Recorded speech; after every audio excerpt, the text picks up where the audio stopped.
بسم اللہ الرحمن الرحیم۔ علمی و دعوتی خیانت اور فکر و تحریر پہ اس کے اثرات، اس سلسلے کی جو باتیں اس وقت ہمارے سامنے ہیں وہ ہیں علمی و دعوتی خیانت سے متعلق موجودہ زندگی کی صورتحال، سرسری صورتحال، یعنی اس وقت موجودہ زندگی میں کیسی حالت ہے علم سے متعلق، دعوت سے متعلق، لوگ علم کو اور دعوت کو کیا سمجھتے ہیں، اس ذمہ داری کو ادا کرنے میں کہاں تک وہ سنجیدہ ہیں نہیں ہیں، اس پر گفتگو چل رہی ہے۔ اس سلسلے میں کئی ایک باتیں مصنف رحمۃ اللہ علیہ نے ہمارے سامنے بیان کی ہیں۔ اس وقت ہمارے سامنے ایک اثر ہے، کہتے ہیں ہم سے عبد الرحمن بن یحییٰ نے بیان کیا، اور یہ ساری باتیں آپ کے سامنے مصنف نقل کر رہے ہیں۔ کتاب جامع بیان العلم و فضلہ، بیان جامع العلم و فضلہ، تو اس کتاب میں کہتے ہیں ہم سے عبد الرحمن بن یحییٰ نے بیان کیا، انہوں نے کہا ہم سے احمد بن سعید نے بیان کیا، انہوں نے کہا ہم سے اسحاق بن ابراہیم بن نعمان نے، انہوں نے کہا ہم سے محمد بن علی بن مروان نے، انہوں نے کہا مجھ سے عامش نے بیان کیا، انہوں نے کہا میں نے فریابی کو فرماتے ہوئے سنا کہ سفیان ثوری رحمۃ اللہ علیہ جب ان نبطیوں کو علم لکھتے ہوئے دیکھتے تھے، یہاں سے بات شروع ہو رہی ہے۔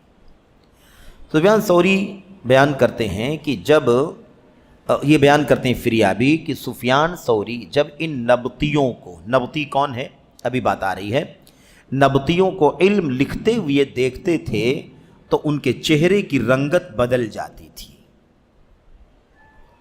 یعنی ناراضگی، غصے کا اظہار، بے چینی، اس طرح کی صورتحال پیدا ہو جاتی تھی۔ میں نے ان سے کہا، کس نے کہا؟ فریابی نے سفیان ثوری سے کہا، اے ابو عبداللہ، ہم دیکھتے ہیں کہ جب آپ ان لوگوں کو علم لکھتے ہوئے دیکھتے ہیں تو آپ کو بہت گراں محسوس ہوتا ہے، ایسا کیوں ہے؟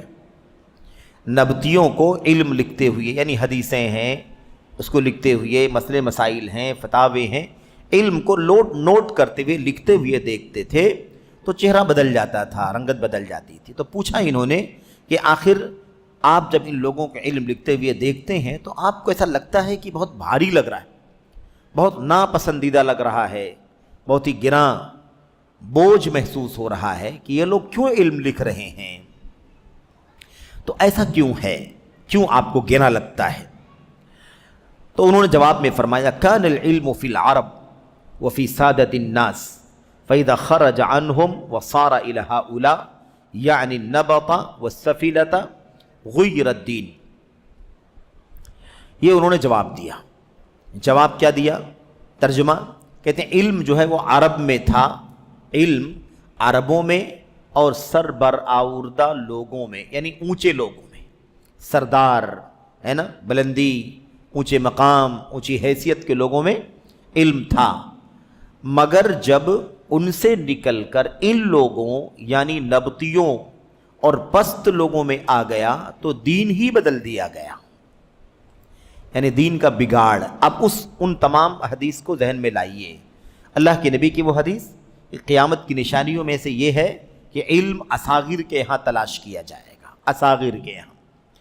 ابن عباس رضی اللہ تعالیٰ عنہ کا قول جو ہم لوگوں نے پڑھا، جس میں انہوں نے فرمایا الگ الگ الفاظ میں کہ امت اس وقت تک بھلائی میں رہے گی جب تک اپنے بڑوں سے علم حاصل کرے گی، اپنے امانت داروں سے علم حاصل کرے گی، اور جب یہ امانت داروں کے بجائے ہے نا غیر امین لوگوں سے، اور ایسے ہی اچھے لوگوں کے بجائے برے لوگوں سے، اور اکابر بڑے لوگوں کے بجائے اصاغر چھوٹے لوگوں سے، پست لوگوں سے علم حاصل کریں گے تو ہلاک ہو جائیں، ہلاکت آ جائے۔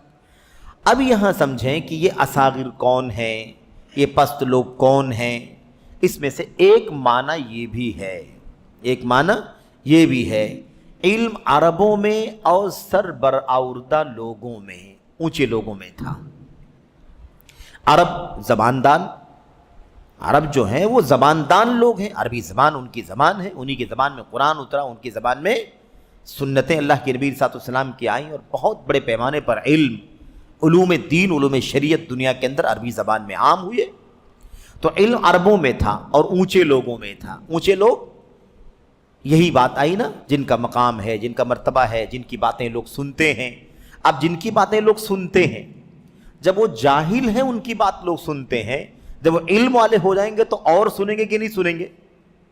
اور سنیں گے۔ حقیر لوگ ہیں جن کی کوئی قیمت نہیں ہے، تو جیسے وہ حقیر ہیں ایسے وہ دین کی بات بتانا شروع کریں گے تو بھی حقیر مانے جائیں گے۔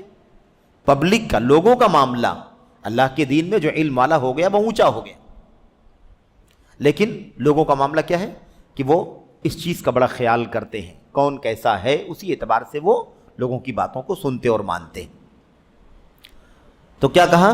مگر جب ان سے نکل کر ان لوگوں میں آیا، یعنی عرب کے لوگ جو زبان والے ہی ہیں انہوں نے علم حاصل کیا، اونچے لوگ جو علم حاصل کرتے تھے ان کا معاملہ تھا تو بہت اچھا تھا، علم اونچا تھا، علم بلند تھا، علم کا وقار تھا۔ لیکن جب ان لوگوں میں آیا یعنی نبطیوں میں اور پست لوگوں میں آیا تو دین ہی بدل گیا۔ یعنی کیا مطلب؟ جب اس کو سننے والے، سنانے والے، پڑھنے والے، پڑھانے والے، استاد، شاگرد، یہ سلسلہ ہی نہیں چل سکا تو دین بگڑ گیا، دین بدل گیا۔ علم کو جب ویسے ہی من وعن پڑھایا جائے، ایسے ہی من وعن سنا جائے، سیکھا جائے، پڑھانے والوں کا احترام کریں سننے والے، اور سمجھیں کہ یہ اونچے لوگ ہیں جن سے علم حاصل ہم کر رہے ہیں، ان کی مقبولیت ہے، ان کی باتوں کا اثر ہے، ٹھیک ہے، تو کیا ہوتا ہے؟ علم عمل میں رہتا ہے، علم کی سرگرمی جاری رہتی ہے، علم باقی رہتا ہے، علم پائیدار ہوتا ہے۔ لیکن جب علم ایسے لوگوں کے پاس چلا جائے جن کی کوئی سننے والا نہیں، جن سے کوئی پڑھنے والا نہیں، جن کی کوئی قیمت نہیں، جو سماج کے ایسے لوگ مانے جاتے ہیں جن کی کوئی قیمت نہیں، تو ایسی صورت میں علم ضائع ہو جائے گا، اور جو اصل دین رہے گا وہ بگڑ کر کے نہ جانے کس کس شکل میں لوگوں کے درمیان آ جائے۔ تو یہ انہوں نے جواب دیا۔ اب دیکھیے نبطی کون ہیں؟ حاشیے میں نمبر 1، حاشیہ نمبر 1 میں صفحہ نمبر 72 میں، نبطی ملک شام کے کاشتکاروں کا ایک طبقہ ہے۔ ملک شام کے کھیتی باڑی کرنے والے، ان کا ایک طبقہ ہے جنہیں زمینوں کی آباد کاری اور کاشتکاری کا تجربہ تھا۔ یہ ان کا کام تھا، یعنی کھیتی باڑی ہے نا، یہ سب کام تھا ان کا، کاشت کا۔ ایک معنی تو یہ ہے کہ نبطی اسے کہتے ہیں، کسے کہتے ہیں؟ کھیتی باڑی کرنے والے، ایک طبقہ، قوم۔ دوسرا معنی اس کا یہ ہے کہ یہ ایک قوم ہے جو عراق اور اردن کے درمیان سکونت پذیر تھی۔ کیا کہا؟ عربوں میں تھا، سرداروں میں، اونچے لوگوں میں تھا، جب کس میں آ گیا؟ نبطیوں میں آ گیا، اور گرے ہوئے لوگوں میں آ گیا، پست لوگوں میں آ گیا۔ تو نبطی سے مراد کون ہے؟ ایک معنی تو یہ کہ نبطی سے کھیت باڑی، کاشتکار کرنے والے، زمین کی آباد کاری۔ دوسرا معنی یہ ہے کہ یہ قوم تھی نبطیوں کی جو عراق اور اردن کے بیچ میں رہتی تھی، ان کے علاقے کی ایک تہذیب تھی، یعنی کیا مطلب؟ ان کا ایک خاص رہن سہن تھا، ایک خاص کلچر تھا، اور وہ قابل اعتبار نہیں تھا، اچھا کلچر نہیں تھا۔ کیونکہ مسئلہ کیا تھا؟ یہ لوگ دوسرے جگہوں سے نکالے گئے تھے، ملک بدر کیے گئے تھے، یہاں عراق اور اردن کے بیچ میں کوئی جگہ ان کو مل گئی تھی، وہاں آ کر کے وہ بس گئے تھے، کیا کریں، کوئی جگہ نہیں رہنے کی۔ تو ان کے پاس نہ تعلیم کا کوئی ادارہ ہے، نہ تربیت کی کوئی جگہ ہے، نہ پڑھائی ہے، نہ لکھائی ہے، نہ دین ہے، نہ تبلیغ ہے، نہ کوئی روشنی ہے، ایسے رہتے تھے حیوانات کی شکل میں۔ جیسے انسان جب بے علم، بغیر نور اور روشنی، بغیر ہدایت کی زندگی گزارے تو جانور ہی تو کہلاتا ہے وہ۔ اللہ کے نبی، اللہ نے قرآن میں کیا فرمایا؟ لہم قلوب لا یفقہون بہا ولہم آذان لا یسمعون بہا ولہم اعین لا یبصرون بہا اولئک کالانعام بل ہم اضل۔ جانوروں کی طرح ہیں، ان کے پاس دل ہے سمجھتے نہیں، آنکھ ہے دیکھتے نہیں، دل ہے کیا نام کان ہے سنتے نہیں، یہ تو جانوروں کی طرح ہیں، بلکہ جانوروں سے بھی زیادہ گمراہ ہیں۔ تو اسی طرح سے یہ حالت ہوتی ہے۔ ابھی آئے اور دونوں بستی اردن اور عراق کے بیچ میں آ کر کے بس گئے۔ ان کی خاص تہذیب تھی، ان کی راجدھانی بترا تھی۔ یہ لوگ مراد ہیں، نبتیوں سے کون مراد ہے؟ یہ لوگ مراد ہیں. تو یا تو کاشتکار کھیتی باڑی کرنے والے مراد ہیں، اور یا تو اردن و عراق کے بیچ میں رہنے والی یہ قوم مراد ہے. یہ اصل میں نبتی کا معنی یہی ہوتا ہے. نبتی کسے کہتے ہیں؟ یہ اس کا یہ معنی یا تو یہ معنی، یہ دو معنی. لیکن بعد میں یہ لفظ نکلا تو وہاں سے نبتی، لیکن اس کے بعد وہ لفظ اور زیادہ کامن اور عام استعمال ہونے لگا. وہ کس معنی میں؟ کہتے ہیں مگر اب انبات کا لفظ، نبتی کی جمع ہے انبات، نبتی ایک شخص کو کہتے ہیں اور انبات بہت سارے نبتیوں کو کہتے ہیں. تو انبات کا لفظ بے وقوف اور نا سمجھ عوام پر بولا جاتا ہے. بے سمجھ، نا سمجھ اور جاہل اور نا سمجھ عوام پر انبات کا لفظ بولا جاتا ہے. تو یہ اصل لفظ کا معنی کیا ہے، کون سی قوم ہے، کیا کام کرتی تھی، وہ تو ہو گیا اصل اس کا لٹریری معنی. پھر اس کے بعد لوگوں کی بول چال میں وہ لفظ کس معنی میں استعمال ہوا.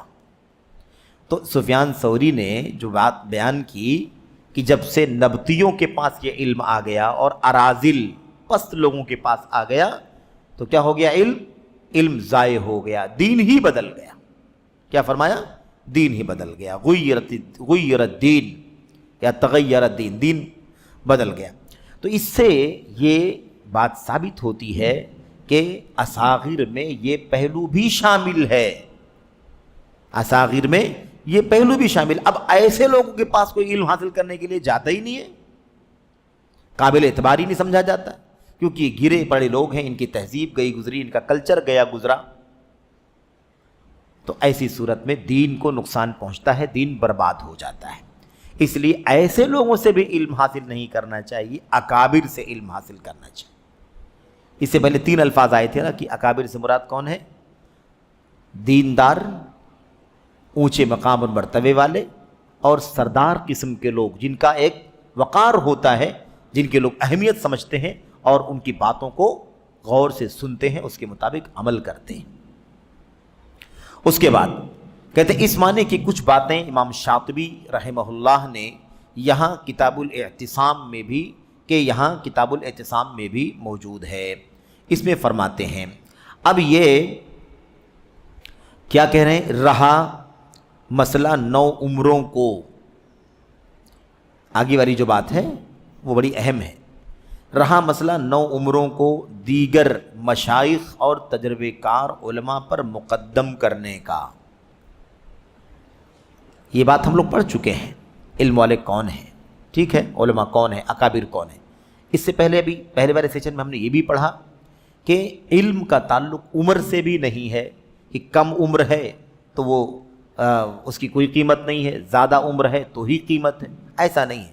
علم جس کے پاس ہے اس کی قیمت ہے، وہ چھوٹی عمر کا ہو یا بڑی عمر کا ہو. علم والا ہے تو بڑا ہے، اور وہ چھوٹی عمر کا ہو یا بڑی عمر کا ہو اور علم والا نہیں ہے تو وہ چھوٹا ہے. یہ ہم نے پڑھا ہے. تو مسئلہ یہ نہیں ہے کہ کسی چھوٹی عمر والے کے پاس علم ہو تو اس کو علم والا نہ مانا جائے، اس پہ فائدہ نہ اٹھایا جائے، اس کی اہمیت نہ ہو، یہ معنی نہیں ہے. بالکل جو علم والا ہے، چھوٹی عمر کا بھی ہے، کم عمر بھی ہے تو بھی محترم ہے، اس سے علم کی قدر ہے، قیمت ہے، اسے پڑھا جائے، سیکھا جائے، پوچھا جائے، یقیناً کوئی عیب کی بات نہیں. مشکل کہاں ہے؟ یہاں مشکل ہے. وہ کیا ہے؟ رہا مسئلہ 9 عمروں کو دیگر پر مقدم کرنے کا. مقدم کرنے والا معاملہ برابر نہیں ہے.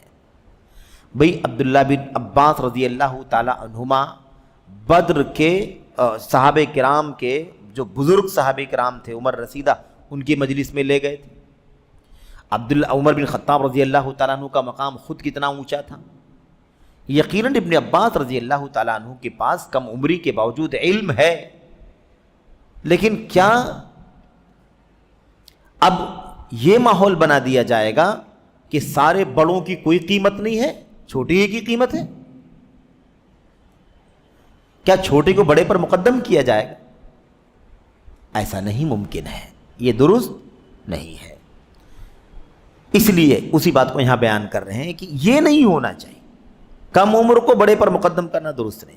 کیوں؟ اس لیے کم عمر کے پاس علم ضرور ہے، اچھا علم ہے، صحیح علم ہے، لیکن ابھی عمر کا تجربہ نہیں ہے، لمبا وقت علم میں گیا نہیں ہے، اس لیے علم جو وسیع ہونا چاہیے وہ ابھی اس کے یہاں نہیں پایا جائے۔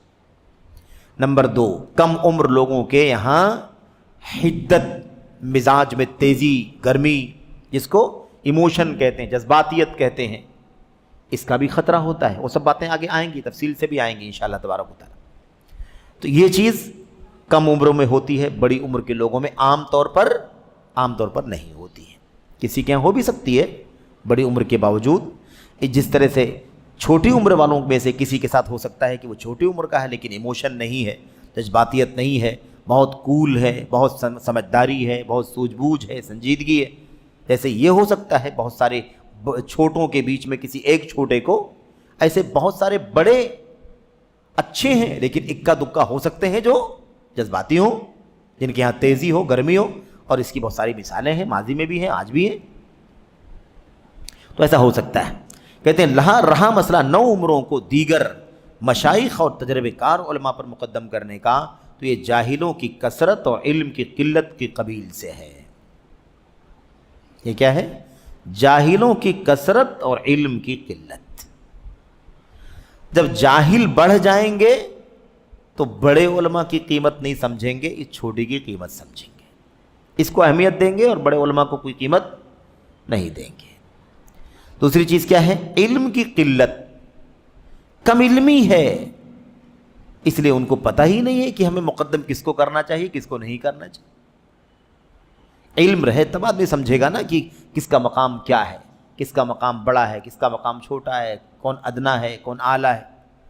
تو یہ دو باتیں بیان فرمائی، کہا کہ جاہلوں کی کثرت کا نتیجہ ہے اور علم کم ہونے کے نتیجے میں ایسا ہوتا ہے، اسی کی قبیل سے ہے، جیسا کہ گزر چکا ہے۔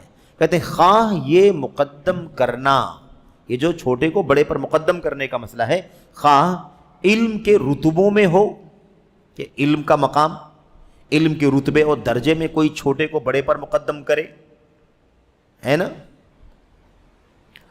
ٹھیک ہے، یا کسی اور چیز میں، کسی بھی چیز میں چھوٹے کو بڑے پر مقدم نہیں کرنا چاہیے۔ اچھا، کیونکہ نو عمر ہمیشہ یا زیادہ تر نو وارد و نہ تجربے کار ہوتا ہے۔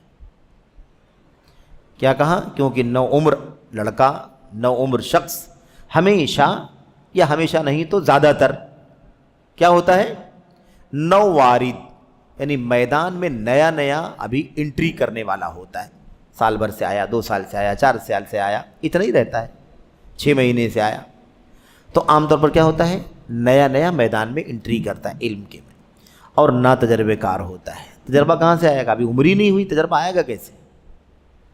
علمی تجربہ یا دنیا کا کوئی بھی تجربہ اس میدان کے ساتھ عمر بڑھنے سے ہوتا ہے، اسی میدان میں لگاؤ۔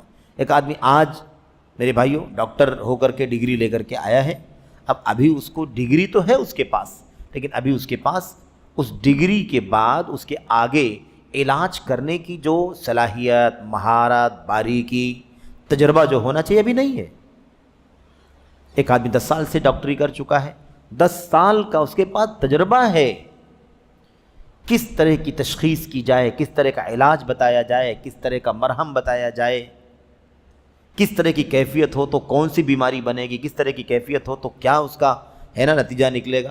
یہ ساری چیزیں کس سے معلوم پڑتی ہیں؟ تجربے سے۔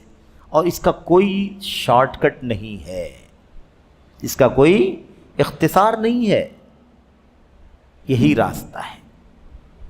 اللہ تبارک و تعالی نے نبوت نبیوں کو، رسولوں کو 40 سال سے پہلے نہیں دی،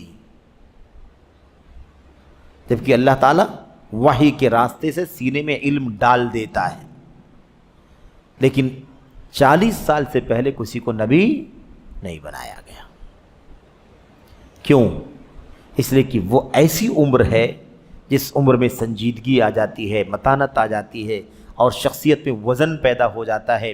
چھوٹی چھوٹی بات کو سن کر کے جھلا نہیں جائے گا، اول فول نہیں بولے گا، آپے سے باہر نہیں ہو جائے گا۔ حدت، شدت، گرمی، تیزی جو ہوتی ہے نا وہ کنٹرول ہو جاتی ہے۔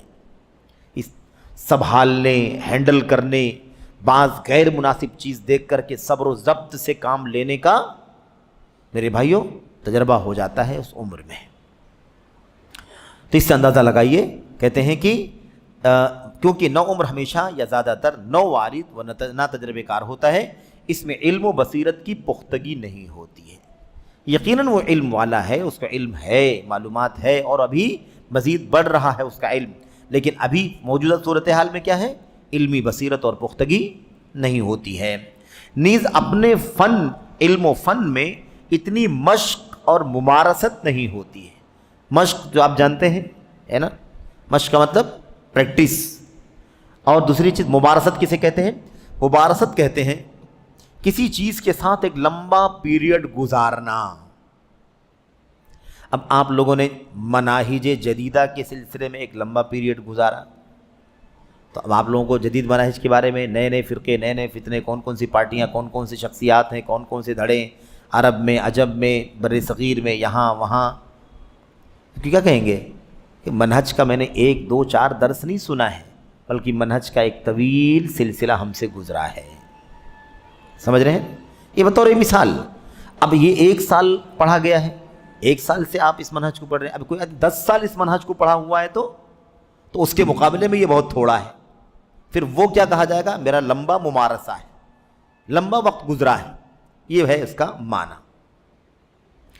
اچھا، تو کہتے ہیں کہ اس میں علم و بصیرت کی پختگی نہیں ہوتی ہے، نیز اپنے علم و فن میں اتنی مشق اور ممارست نہیں ہوتی ہے جو اسے اس علم و فن کے مجھے ہوئے علماء راسخین کے مقام تک پہنچا دے۔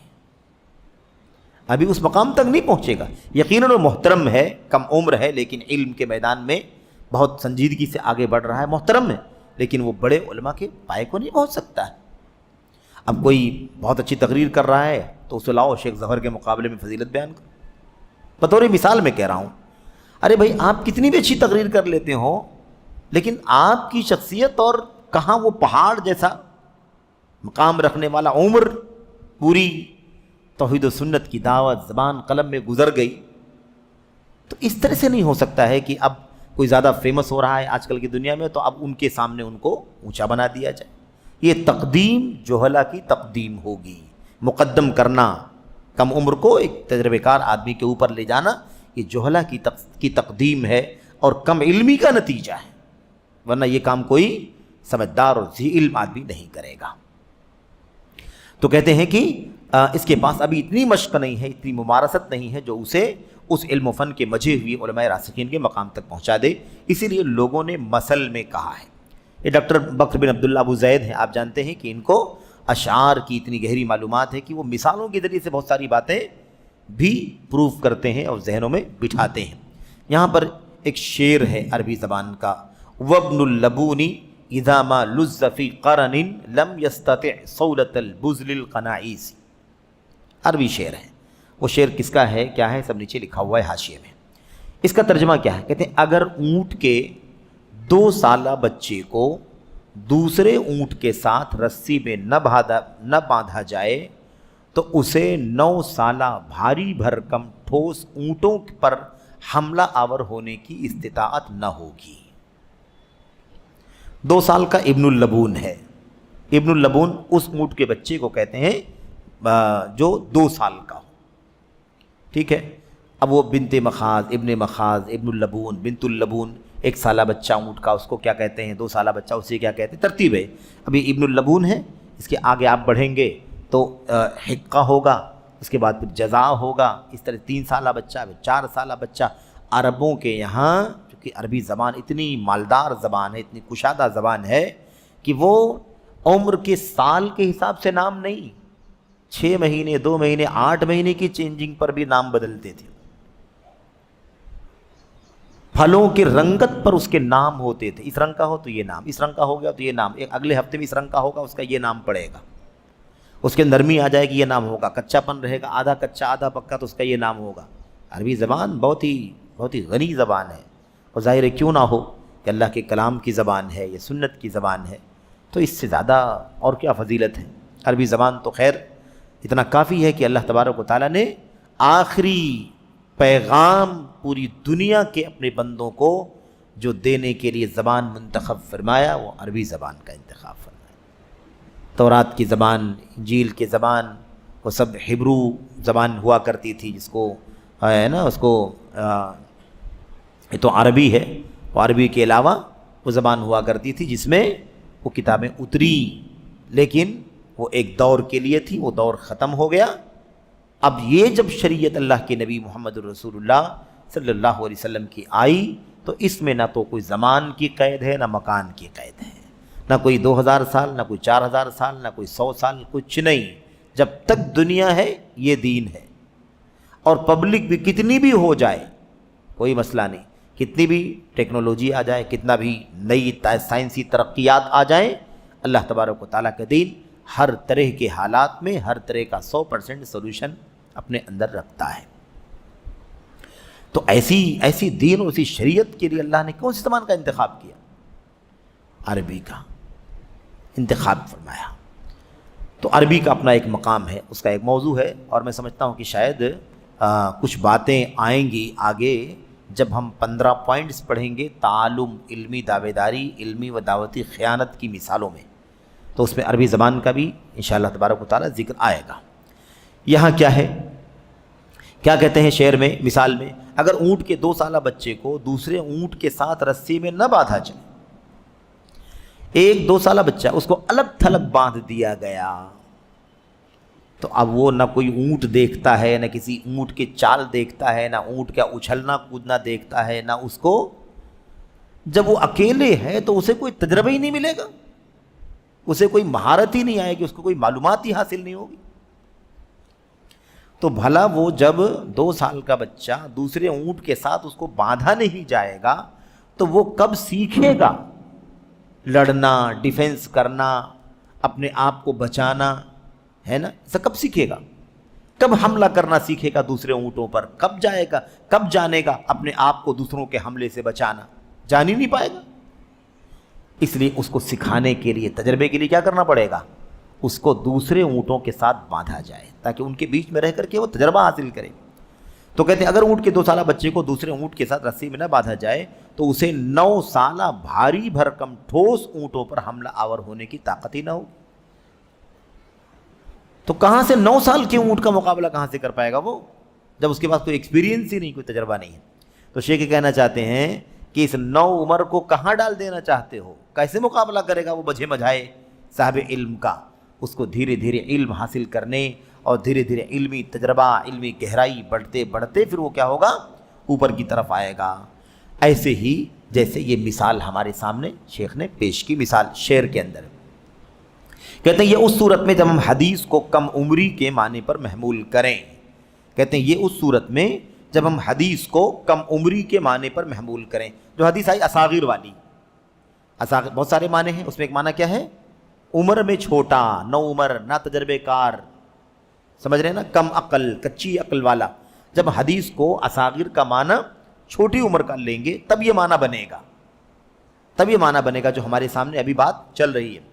اور یہ ابن مسعود رضی اللہ تعالیٰ عنہ کی حدیث میں بصراحت موجود ہے، کیونکہ کیا کہا تھا انہوں نے کہا تھا اصاغیر سے علم لیں گے تو ہلاک ہو جائیں گے، اکابر سے علم لیں گے بھلائی میں رہیں۔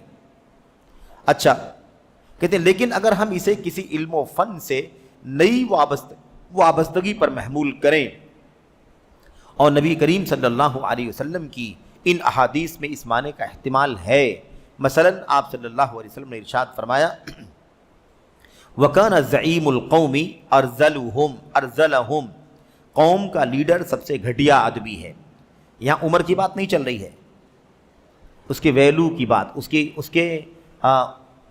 کی کلاس کی بات چل رہی، کس کلاس کا آدمی ہے، کیسا آدمی ہے وہ؟ چھوٹا گھٹیا آدمی، عمر کے حساب سے بڑا بھی ہو سکتا ہے وہ، لیکن کیسا آدمی ہے وہ؟ ارذل، حقیر، گیا گزرا آدمی ہے۔ تو کہاں قوم کا لیڈر سب سے گھٹیا آدمی ہو جائے۔ اسی طرح دوسری روایت میں کیا ہے؟ وَسَادَ الْقَبِيلَةَ فَاسِقُهُمْ، اور قبیلے کی سرداری اور قبیلے کا سردار ان کا بد عمل آدمی ہو جائے۔ تو یہاں پر عمر کی بات نہیں ہے بلکہ کس کی بات ہے؟ ویلو کی بات ہے، ٹھیک ہے۔ اور علم و فن سے نئی وابستگی پر محمول کریں، جیسا کہ ان دونوں حدیثوں میں آئے، حالانکہ یہ دونوں حدیثیں سند کے اعتبار سے ضعیف ہیں، دونوں حدیث سند کے اعتبار سے کیا ہیں؟ ضعیف ہیں۔ تیسری حدیث جو ہے وہ آگے صحیح ہے، صفحہ 74 پر، اس میں یہ ہے اذا اسند الامر الی غیر اہلہ، جب معاملہ نااہل کو سونپ دیا جائے تو عمر کی بات نہیں بلکہ اہلیت اور نااہلی کی بات۔ کہتے ہیں کہ یہ احادیث ایک ہی معنی میں ہے، تو کسی چیز سے نئی وابستگی رکھنے والا اس سے دیرینہ وابستگی رکھنے والے کے مقام کو نہیں پہنچ سکتا۔ بات واضح ہوئی؟ پہلے والی بات کیا تھی؟ ایک کم عمر کو ہم بڑی عمر اور سینئر کے مقابلے میں مقدم نہیں کر سکتے۔ دوسرا یہاں کیا بتا رہے ہیں؟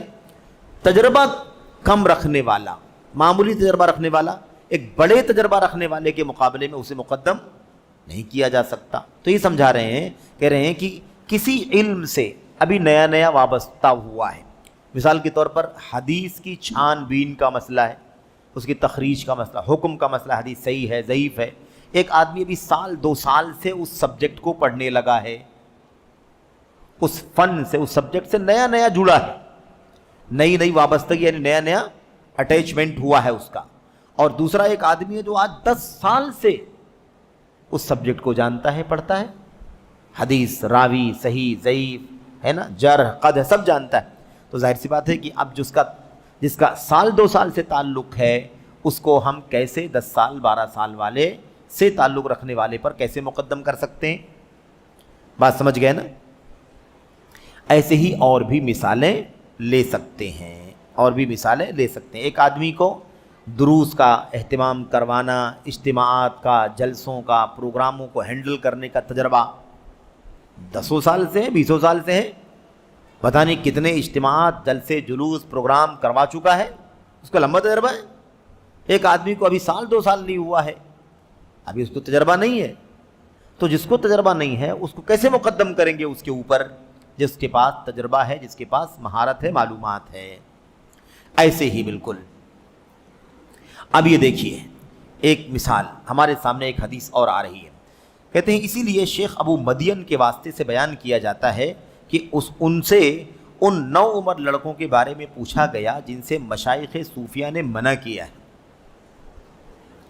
مشائخ صوفیہ نے 9 عمر لڑکوں سے منع کیا ہے۔ 9 عمر لڑکے جن کی عمر بہت کم ہو، بچے ہوں، اور خاص طور پر خوبرو ہوں، تو ایسے بچوں سے بھی بچنے کا صوفیہ نے ذکر کیا ہے۔ جیسے عورتوں سے، لڑکیوں سے دور رہنے کی بات کہی گئی ہے نا، عزت آبرو کو بچانے کے لیے، عزت شرافت کی زندگی گزارنے کے لیے، ایسے ہی شیطان کے فتنوں سے بچنے کے لیے 9 عمر لڑکوں سے بھی دور ہونے کی بات کہی گئی ہے۔ یہ بات یہاں تو تفصیل سے نہیں آئے گی، جدید اقوال سلف میں پورے طور پر چیپٹر میں آئے گی، مستقل بہت سارے اقوال اور بہت سارے حوالے آپ کو وہاں پر ملیں گے، اور کس طرح سے ائمہ ایک دم محتاط رہا کرتے تھے، اگر اس طرح کبھی دیکھتے تھے تو تنبیہ بھی کرتے تھے، ڈانٹتے بھی تھے۔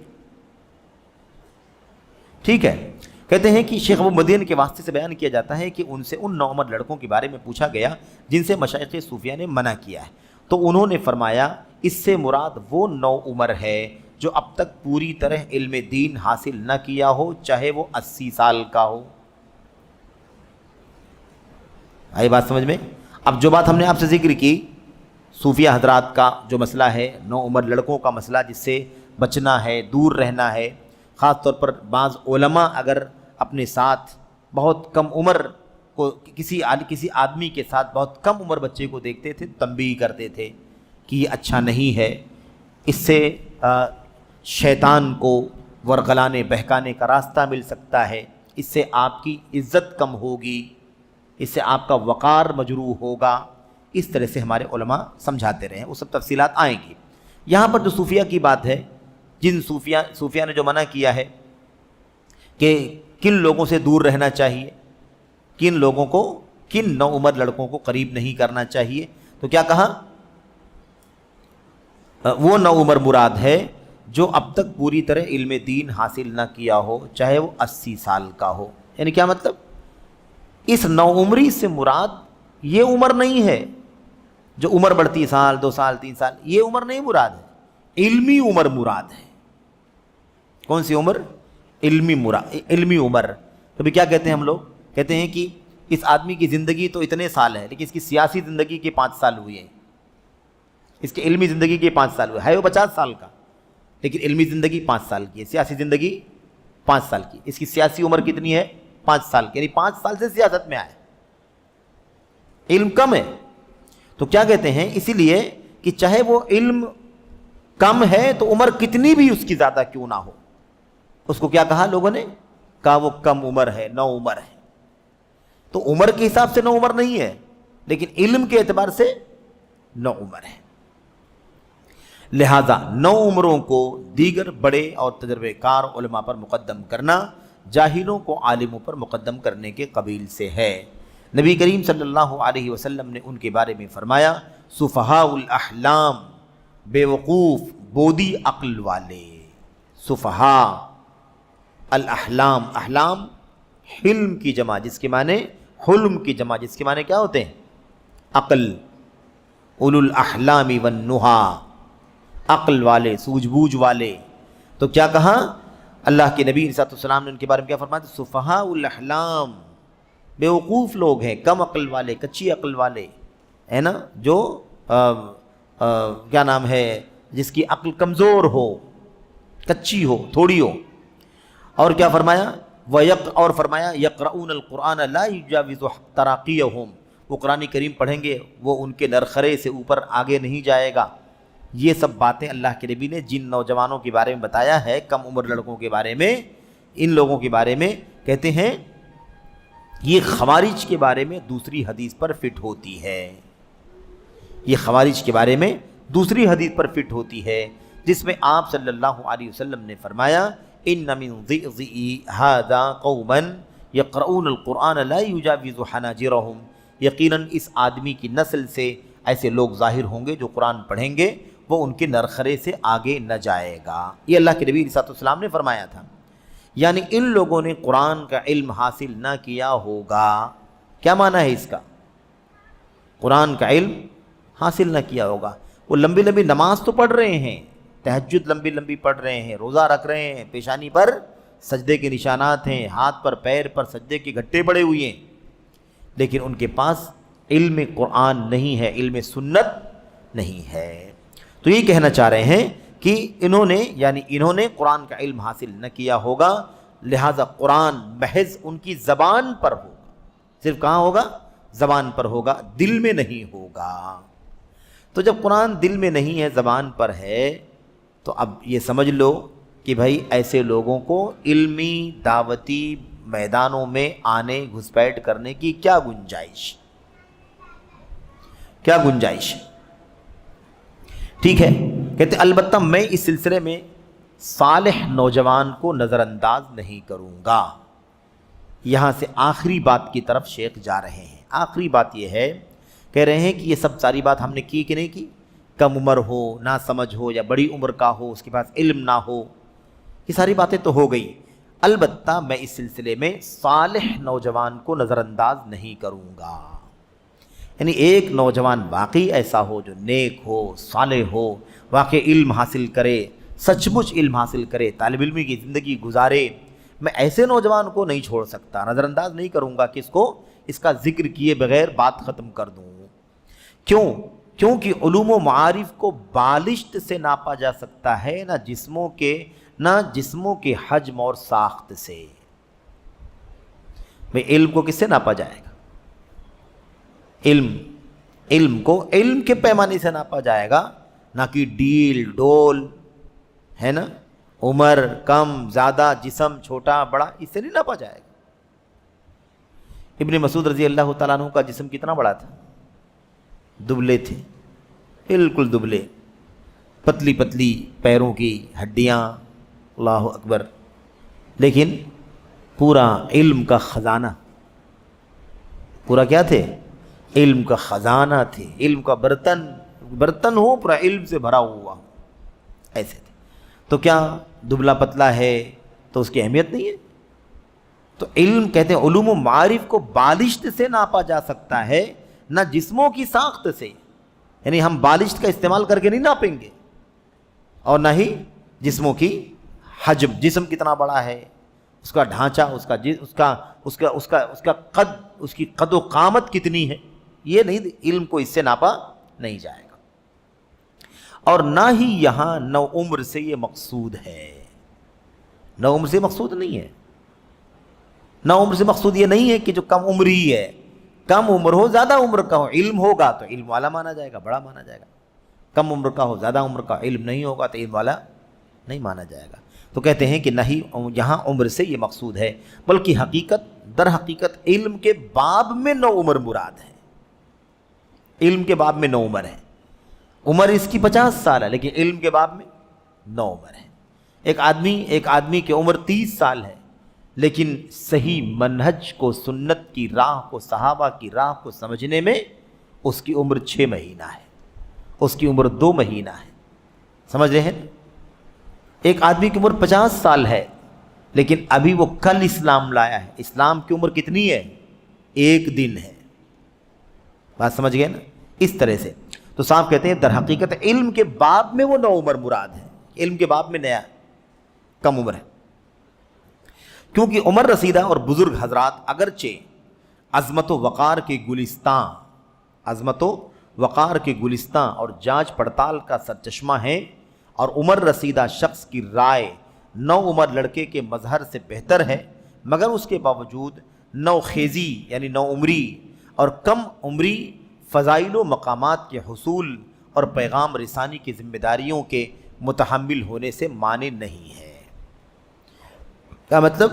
کہتے ہیں کہ میں 9 عمر جوان کو نہیں چھوڑوں گا جو نیک ہے، صالح ہے، علم حاصل کر رہا، کیونکہ اس لیے کہ چھوٹا جسم ہے، کوئی قیمت نہیں اس کی، ایسے تھوڑی ناپا جائے گا، علم کو ناپا جائے گا۔ تو آگے چل کر کے کہتے ہیں گرچہ اس میں کوئی شک نہیں ہے کہ بڑی عمر والے، سینئر، بزرگ، عمر رسیدہ جو علماء ہوتے ہیں ان کا مقام، ان کا مرتبہ تو اپنی جگہ طے ہے، لیکن اس سے یہ لازم نہیں آتا ہے کہ ایک 9 عمر کے پاس الحمدللہ اللہ نے علم عطا فرمایا ہے تو اب علم ہے، اور علم ہونے کے باوجود وہ اللہ تبارک و تعالیٰ کے دین اور اللہ تبارک و تعالیٰ کے یہاں علم کی جو فضیلت ہے، جو مقام ہے، اس کو حاصل کرنے اور اس کو اللہ کے بندوں تک پہنچانے، یعنی تبلیغ اور دعوت اور تدریس اور تعلیم جو مقام ہے، اس کام کا متحمل ہونے سے اس کی عمر رکاوٹ پیدا کرے، ایسا نہیں ہو سکتا ہے۔ اس کی کم عمری سے رکاوٹ پیدا نہیں ہوتی ہے، بس معیار یہ ہے، پیمانہ یہ ہے کہ وہ سچ مچ علم والا ہو جائے، سچ مچ کیا ہو جائے؟ علم والا رہے، عمر کم بھی ہے تو بھی قابل اعتبار ہے، الحمدللہ۔ یہ ہے اس کا معنی۔ کہتے ہیں کہ ان ذمہ داریوں کے متحمل ہونے سے کوئی چیز روک نہیں سکتی ہے، عمر ہے، کم ہے تو کیا ہوا، علم والا ہے۔ اس کے بعد کچھ دلیلیں اور پھر بات ختم کرتے ہیں۔ اللہ تعالیٰ نے اپنے نبی یحییٰ علیہ السلام کے بارے میں فرمایا وَآتَيْنَاهُ الْحُكْمَ صَبِيًّا، اور ہم نے اسے لڑکپن ہی سے دانائی عطا فرما دی۔ دیکھا آپ نے؟ تو لڑکپن ہی سے دانائی اور علم آ گیا کہ نہیں آ گیا؟ تو لڑکپن ہی میں اگر کسی کے پاس علم اور دانائی آ جاتی ہے تو کیا ہم کہیں گے کہ نہیں آپ اس قابل نہیں ہیں کہ دین کا کام کریں؟ نہیں کریں گے۔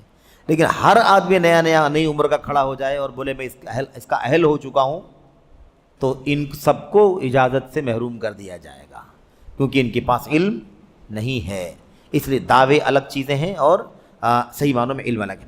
تو اللہ تبارک و تعالیٰ نے فرمایا کہ ہم نے اسے لڑکپن ہی سے دانائی عطا فرما دی، لڑکپن چھوٹی عمر۔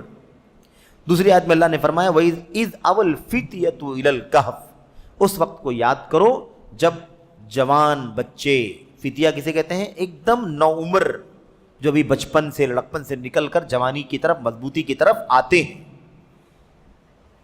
کہتے ہیں کہ جب یہ جوان کہاں آئے؟ غار کے پاس آئے۔ اللہ نے خاص ذکر کیا کہ نہیں ذکر کیا؟ غار والوں کا ذکر فرمایا باقاعدہ۔ ادھر از اول فتیت، ابھی 9 عمر تھے لیکن کتنا پختہ ایمان تھا، کتنا پختہ ایمان تھا، اللہ اکبر۔ جان بچا کر کے بھاگے، کام عیسائیت تسلیم نہیں کریں گے، ہم نے ایک اللہ کا کلمہ پڑھا ہے، اپنی ایمان کو، جان کو بچا کر کے بھاگے۔ اللہ نے اس کا ذکر فرمایا کہ وہ نوجوان تھے، نوجوان جب غار کے پاس آ کر کے چھپے، تو دیکھا آپ نے، تو پتہ کیا چلا؟ پتہ چلا کہ 9 عمر کے پاس بھی اگر علم ہو جائے تو وہ اونچے مقام کا مالک ہو جائے گا۔ تیسری چیز، جب ان چند کیا کہا، ان چند نوجوانوں نے جب غار میں پناہ لی، اگلی آیت میں انہم فتیۃ آمنوا بربہم، یہ دیکھیے اللہ تعالیٰ نے ان نوجوانوں کے بارے میں کیا فرمایا، یہ نوجوان اپنے رب پر ایمان لائے ہوئے تھے، یہ ہے۔ اسی طریقے سے آگے بھی کچھ مثالیں ہیں، کہتے ہیں اسی طرح نبی کریم صلی اللہ علیہ وسلم نے عتاب رضی اللہ عنہ کو مکہ کا گورنر بنایا تھا۔ عتاب درا حالے کہ وہ نوجوان تھے، ایک دم جوان تھے، کون؟ عتاب رضی اللہ تعالیٰ عنہ، عتاب بن سعید غالباً نام ہے، کہتے ہیں کہ جبکہ وہ ابھی کیا تھے، نو عمر تھے، جوان تھے، ابھی جوانی ہی کی عمر میں نبی کریم صلی اللہ علیہ وسلم نے عتاب بن سعید کو کیا بنایا، مکے کا گورنر بنا دیا۔ اللہ اکبر، اگر عمر ہی کی بات ہوتی تو عمر والا بغیر علم والا ہے تو کیا کرے گا وہ، اور ایک نوجوان ہے لیکن علم والا ہے تو ذمہ داری ادا کرے گا کہ نہیں کرے گا، ذمہ داری ادا کرے گا، یہ چیز ہے۔ اسی طریقے سے کہتے ہیں اور مکہ میں ان کے علاوہ قریش کے عمر رسیدہ بزرگان موجود تھے، یعنی قریش کے عمر رسیدہ بزرگ موجود تھے، اس کے باوجود نبی کریم صلی اللہ علیہ وسلم نے کس کو گورنر بنایا، حضرت کس کو، عتاب ابن سعید رضی اللہ تعالیٰ عنہ کو۔ اور کیا کہا، اسی طرح اسامہ بن زید رضی اللہ عنہ کو شام کے لشکر کی سپہ سالاری سونپی گئی۔ اللہ اکبر، اللہ کے نبی علیہ السلام نے اپنی وفات سے پہلے فوج تیار کی اور اسامہ رضی اللہ تعالیٰ عنہ کو ان کا کمانڈر بنا دیا۔ اب یہ سب اللہ کے نبی کی وفات ہو گئی، اتنے سارے بے چینی ہو گئی، صحابہ کرام میں اختلاف ہو گیا، ابھی کم عمر ہیں، نو عمر ہیں، ابھی بچے ہیں، فیصلہ نہیں کر پائیں گے، کوئی معاملہ ہو جائے گا۔ عمر بن خطاب رضی اللہ تعالیٰ عنہ نے کہا کہ نہیں، ان کو بھیجنا مناسب نہیں ہے، لیکن ابو بکر صدیق نے کیا کہا کہ اللہ کے نبی نے فیصلہ کر دیا ہے، اللہ کے نبی خوب جانتے ہیں کہ کس کے اندر کون سی صلاحیت ہے، کون سا علم ہے، اس کے ذریعے سے وہ کون سا کام کر سکتا ہے۔ تو اس طریقے سے نبی کریم صلی اللہ علیہ وسلم کے فیصلے کو ابو بکر صدیق رضی اللہ تعالیٰ عنہ نے ہرگز ٹالنا درست نہیں سمجھا۔ آپ نے فرمایا ایک شخص کو اللہ کے نبی نے نامزد کر دیا ہے تو میں کیسے اسے ہٹا سکتا ہوں؟ عمر کتنی تھی؟ ایک دم جوان تھے، 17-18 سال کی عمر تھی، غالباً مشکل سے 19 سال کی عمر تھی، جبکہ لشکر میں ان سے بڑے صحابہ رضی اللہ عنہ موجود تھے، بتایا جاتا ہے کہ عمر رضی اللہ تعالیٰ عنہ بھی موجود تھے۔ آپ سوچئے کہ لشکر میں بہت سارے لوگ موجود ہیں، لشکر میں موجود ہیں، اور کمانڈر کون ہے؟ ایک جوان، اور فوج میں سینئرز، عمر رسیدہ۔ تو اس لیے اس سے کیا معلوم پڑا؟ اس سے معلوم پڑا کہ اللہ کے نبی علیہ الصلوۃ والسلام نے، اللہ نے قرآن کریم میں، اللہ کے نبی اپنے حدیثوں میں یہ معاملہ اچھی طرح سے واضح فرما دیا ہے کہ علم اور تجربے کی بنیاد پر کسی کو علم والا سمجھا جائے گا، یہ ہے بہت بنیادی مسئلہ، اور اسے ذمہ داریاں دی جائیں گی۔ خیر، اس کے بعد متنبی کا ایک شعر، متنبی ایک عربی شاعر ہے، ایک شاعر ہے، اس نے یہ شعر کہا ہے، اس شعر پر بات ختم کرتے ہیں۔ کہتے ہیں فَمَا الْحَدَاثَةُ مِنْ حِلْمٍ بِمَانِعَةٍ قَدْ يُوجَدُ الْحِلْمُ فِي الشُّبَّانِ وَالشَّيْبِ، معنی کیا ہے؟ کم عمری عقل مندی سے مانے نہیں ہے، یعنی ایسا کوئی ضروری نہیں ہے کہ کم عمر رہے گا تو عقل نہیں رہے گی، اسے سوجھ بوجھ نہیں رہے گی، بالکل ہو سکتی ہے، اللہ تبارک و تعالیٰ کم عمری میں بھی بڑی سوچ عطا فرما سکتا ہے۔ تو کہتے ہیں کم عمری عقل مندی سے مانے نہیں ہے۔ بسا اوقات عقل مندی جوانوں اور بوڑھوں دونوں میں پائی جاتی ہے، ظاہر سی بات ہے، کبھی کبھی چھوٹے بچوں میں، چھوٹے لوگوں میں عقل مندی نہیں رہتی ہے، لیکن کبھی کبھی چھوٹے میں بھی ویسی عقل مندی، سوجھ بوجھ ہوتی ہے جیسے بڑے میں سوجھ بوجھ رہتی ہے۔ تو اس سے پتہ چلتا ہے کہ صرف اور صرف عمر ہی نہیں دیکھنا ہے، بلکہ علم کا معیار دیکھنا ہے۔ کم علم، بے علم ہے تو وہ چھوٹا ہے، وہ کیا ہے؟ وہ چھوٹا ہے، اور علم والا ہے تو وہ بڑا ہے، چاہے وہ بغیر علم والا بڑا ہو عمر میں اور علم والا عمر میں کم چھوٹا ہو، لیکن جس کے پاس علم ہے وہ کیا ہے؟ وہی حقیقت میں بڑا ہے، وہی کب اکابر کے دائرے میں آتا ہے۔ تو بہرحال یہ یہاں پر ہمارا یہ جو چیپٹر تھا، یہ جو مضمون تھا، وہ الحمدللہ پائے تکمیل کو پہنچا کہ موجودہ دور کی سرسری صورتحال دیکھا نا آپ نے، کتنی ساری باتیں شیخ نے اس کے اندر بیان فرمائی ہیں کہ کس کس طرح سے لوگوں کا نظریہ ہوتا ہے۔ خیر، یہاں پر آج کا یہ درس مکمل ہوتا ہے، انشاءاللہ تبارک و تعالی اگلے حلقے میں انشاءاللہ بإذن اللہ ہم صفحہ نمبر 76 پر فکری آوارگی اور حصول علم میں کمزوری کے اسباب، فکری آوارگی اور حصول علم میں کمزوری کے اسباب، اسے انشاءاللہ تبارک و تعالیٰ پڑھیں گے، اور اس سے فارغ ہونے کے بعد انشاءاللہ ہم براہ راست علمی دعوتی خیانت کرنے والوں کے بارے میں پڑھنا شروع کریں گے۔ پہلی کیٹیگری کس کی ہے، دوسری کس کی ہے، تیسری کی ہے، ان کے کیا کیا کارنامے ہیں، کیسے کیسے ان لوگوں نے علمی و دعوتی خیانت کا مظاہرہ کیا، اس کی مثالیں آپ کے سامنے آئیں گی۔